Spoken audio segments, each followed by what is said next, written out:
नमस्कार, म रेजा थापा, महोत्सव सेवावती, नेपाल एस्ट्रोनोमिकल सोसाइटीको साप्ताहिक बुलेटिनको पहिलो श्रृङ्खलामा यहाँहरूलाई स्वागत छ। अब बुलेटिन विस्तारमा। उत्तर अमेरिका महादेशको एक सानो देश पोर्तो रिको स्थित विश्वको दोस्रो ठुलो टेलिस्कोप आर्सिबो अब्जर्भेटरी सन् 2020 डिसेम्बर 1 का दिन दुर्घटनाग्रस्त भएको थियो। नेपाल पोर्तो रिको भन्दा करिब 16 गुणा ठुलो छ। संयुक्त राज्य अमेरिकाको नेशनल साइन्स फाउन्डेसन मतहतमा रहेको उक्त रेडियो टेलिस्कोपमा 305 मिटर रिफ्लेक्टर डिस्क र 150 मिटर एबोभ डिस्क रहेको थियो, जुन सन् 1963 मा निर्माण गरिएको थियो। विश्वको सबैभन्दा ठुलो सिंगल डिस्क एपर्चर टेलिस्कोपको रूपमा 53 वर्षसम्म परिचित उक्त टेलिस्कोपको उपाधि सन् 2016 मा चीनको 500 मिटर एपर्चर स्पेरिकल टेलिस्कोप फास्टले खोसेको थियो। रिसिभर प्लेटफर्म सपोर्ट गर्ने दुईवटा तारहरू गत अगस्त र नोभेम्बरमा चुडिएसँगै सुरक्षाको दृष्टिकोणले असुरक्षित भएको भन्दै सञ्चालन रोकिएको सो अब्जर्भेटरी यही डिसेम्बर 1 तारिकका दिन स्वतः क्षतविक्षत हुन पुग्यो।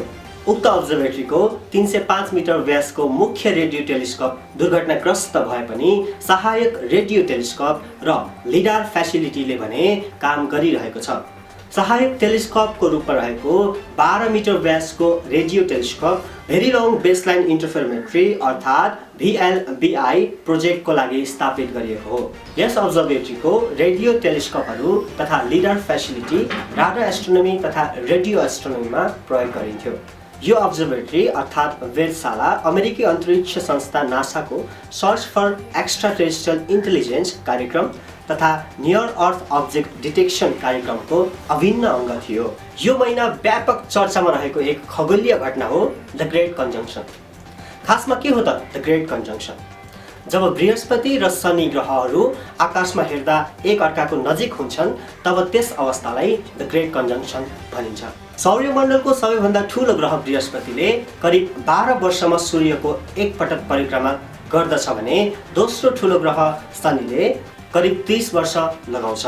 यसरी सूर्यको परिक्रमा गर्ने क्रममा यी ग्रहहरू करिब 20 वर्षमा एक अर्काको नजिक देखिन्छन्। यसलाई द ग्रेट कन्जङ्सन भनिन्छ। यहाँ द ग्रेट यी दुई ग्रहको भीमकाय स्वरूपका कारण भनिएको हो। यदि यो हरेक 20 वर्षमा हुने खगोलीय घटना हो भने यतिको चर्चा किन त? यस वर्षको द ग्रेट कन्जङ्सन विशेष रहेको थियो। गत डिसेम्बर 21 का दिनको कन्जङ्सन सन् 1623 पछिकै सबैभन्दा नजिक थियो। यस वर्ष डिसेम्बर इक्विनोक्सकै दिन उक्त कन्जङ्सन परेको र सबैभन्दा नजिक हुँदा 0.1 डिग्रीको दूरीमा रहेकाले विशेष रह्यो। विभिन्न समाचारमा आए अनुसार सामाजिक सञ्जालमा यी दुई ग्रह यति नजिक 400 वर्षमा भए कि 800 वर्षमा भए भन्ने एक खालको बहस नै चल्यो। यी दुवै सही हुन्।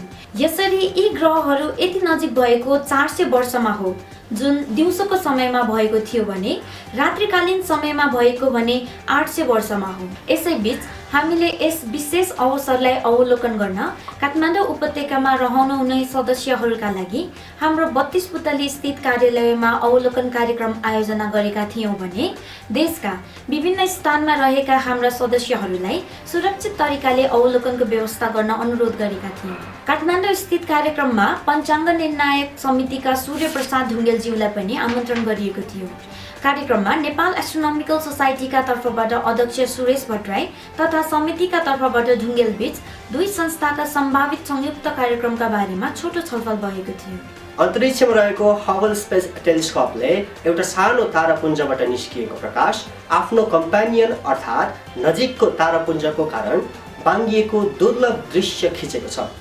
यस प्रकार प्रकाश बाङ्गो रेखामा हिँड्न सक्ने तथ्य सबैभन्दा पहिले अल्बर्ट आइन्स्टाइनको सापेक्षतावादको सिद्धान्त अर्थात् थ्योरी अफ रिलेटिभिटीको मद्दतले व्याख्या गरिएको थियो। यस्तो दृश्यलाई आइन्स्टाइन रिङ पनि भनिन्छ भने अहिले खिचिएको तस्बिरले पृथ्वीको दक्षिणी गोलार्धबाट देखिने तारापुञ्जको समूह ग्यालेक्सी क्लस्टर 022058S लाई चित्रण गर्दछ, जुन फर्नेक्स तारामण्डलमा पर्दछ।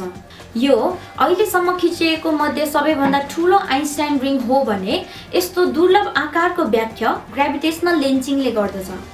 धेरै टाढाबाट आएका प्रकाश अवलोकनकर्तासम्म आइपुग्नु अगाडि बीच बाटोमा यदि ठूलो गुरुत्वाकर्षणको स्रोत भएमा उक्त प्रकाश सिधा रेखामा नहिँडेर बाङ्गिने गर्दछ, जसका कारण अवलोकनकर्ताले उक्त प्रकाशको स्रोत असली भन्दा परिवर्तित स्थानमा देख्नेछन्। यसरी प्रकाश सरल रेखामा नहिँडेर बिक्री हुँदा तस्बिरमा देखिने संरचनालाई आइन्स्टाइन रिङ भनिन्छ।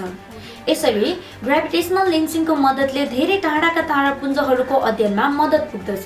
जापानी अन्तरिक्ष यान हायाबुसा 2 ले क्षुद्र ग्रह 162173 रोग्युको करिब 1.5 वर्षको सर्वे, अध्ययन अनि स्याम्पल कलेक्सन पछि सन् 2020 डिसेम्बर 5 का दिन उक्त क्षुद्र ग्रहबाट सङ्कलित नमुना पृथ्वीमा अवतरण गराएर पुनः अर्को क्षुद्र ग्रह 1998 KY26 तर्फ 11 वर्ष अन्तरिक्ष यात्रामा निक्लिएको छ।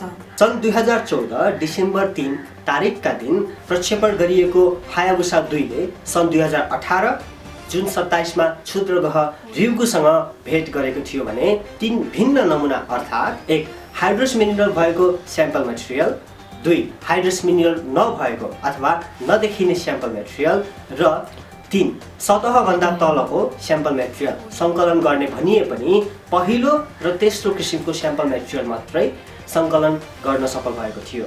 पहिलो किसिमको स्याम्पल मटेरियल करिब 1 सेन्टिमिटर र एउटा कन्टेनरबाट अर्कोमा खनाउँदा नटुक्रिने सारो बलौटे दाना जस्तो अर्थात् स्यान्डी ग्रानुल जस्तो छ भने दोस्रो किसिमको स्याम्पल मटेरियल ठुलो र फरक छ। यी भिन्न स्याम्पलको अध्ययन जारी छ र यसको अध्ययनले सौर्यमण्डलको उत्पत्ति तथा पृथ्वीमा जीवनको उत्पत्तिको ज्ञान पाउने आशा राखिएको छ। जेमिनेट मेटियोर सावर अर्थात् मिथुन उल्का वर्षा यही मङ्सिर 17 देखि सक्रिय रहेको थियो। सो उल्का वर्षा मङ्सिर 28 गतेको रात अत्याधिक सक्रिय रहेको थियो। मिथुन उल्का वर्षा क्षुद्र ग्रह 3200 फेतनले अन्तरिक्षमा छाडेको ससाना धुलाका कण तथा पदार्थले सूर्यलाई परिक्रमा गर्ने क्रममा पृथ्वीको नजिक हुँदा वायुमण्डलको करिब 70 किलोमिटर माथि जलेर देखिने गर्दछ। उल्का वर्षाको समयमा उल्काहरू मिथुन राशिबाट निस्किएको जस्तो देखिने हुनाले यसलाई मिथुन उल्का वर्षा नामाकरण गरिएको हो। हाम्रो टोलीले मङ्सिर 28 गते राति यस उल्का वर्षाको अवलोकन गण्डकी प्रदेशको कास्की जिल्लाको धम्पुसबाट गरेको थियो। सो रात प्रति घण्टा 150 को हाराहारीमा उल्काहरू देखिएका थिए। नाङ्गो आँखाले नै देखिने सो उल्का वर्षाका तस्बिरहरू स्क्रिनमा देख्न सक्नुहुनेछ। सोही अवसरमा हाम्री परियोजना संयोजक मनसाद्वाले लिएको स्टार ट्रेलका तस्बिरहरू पनि यहाँहरूमाझ हामी राख्दैछौँ। यससँगै हामी तपाईहरूलाई जानकारी दिन चाहन्छौँ, नेपाल एस्ट्रोनोमिकल सोसाइटीले सन् 2021 मा ल्यान्डस्केप एस्ट्रोफोटोग्राफी सम्बन्धी विशेष कार्यशाला राख्ने भएको छ। थप जानकारीहरूका लागि आगामी श्रृङ्खलाहरू हेर्न नछुटाउनुहोला। साथै यस च्यानललाई सब्स्क्राइब गर्नुहोला। तपाईहरुलाई हाम्रो नासो बुलेटिनको आजको श्रृङ्खला कस्तो लाग्यो? तल गएर आफ्नो अमूल्य सुझावहरू दिन नबिर्सनुहोला। साथै नासो परिवारको तर्फबाट नव वर्ष 2021 को हार्दिक शुभकामना व्यक्त गर्दै आजको यस श्रृङ्खलाबाट हामी बिदा लिन्छौँ। धन्यवाद।